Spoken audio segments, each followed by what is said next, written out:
এই গল্পটা শুনলে হয়তো তুমিও আজ নতুন করে শুরু করবে। পকেটে টাকা ছিল না, পাশে কেউ ছিল না, তবুও সে জিতেছিল। হেরে গিয়েও যে মানুষটা জিতেছিল। তুমি কি কখনো ভেবেছ যে ছেলেটাকে সবাই একসময় বলতো তোর দ্বারা কিছু হবে না, সেই ছেলেটাই একদিন সবার মুখ বন্ধ করে দেবে? এই গল্পটা কোনো রাজপুত্রের না, কোনো ধনী পরিবারের না।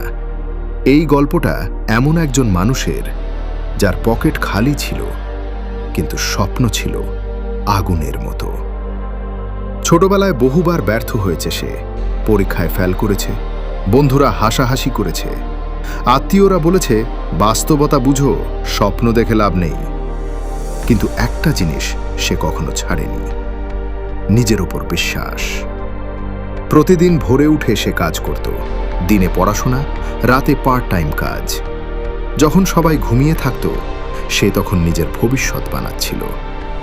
তার জীবনে শর্টকাট ছিল না, ছিল শুধু পরিশ্রম, ছিল শুধু লড়াই, ছিল শুধু ধৈর্য।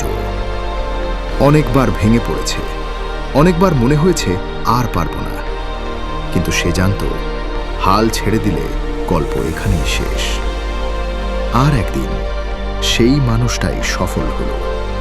যারা বলেছিল হবে না, আজ তারাই বলে আমরা জানতাম তুমি পারবে।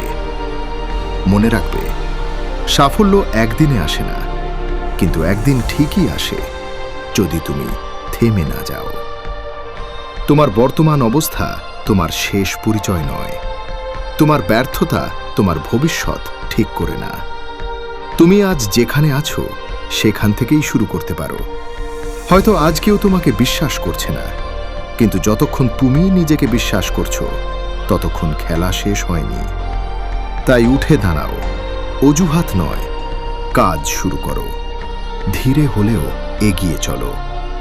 একদিন তুমিও তোমার গল্পটা বলবে, আর কেউ একজন তোমার গল্প শুনে নতুন করে শুরু করার সাহস পাবে।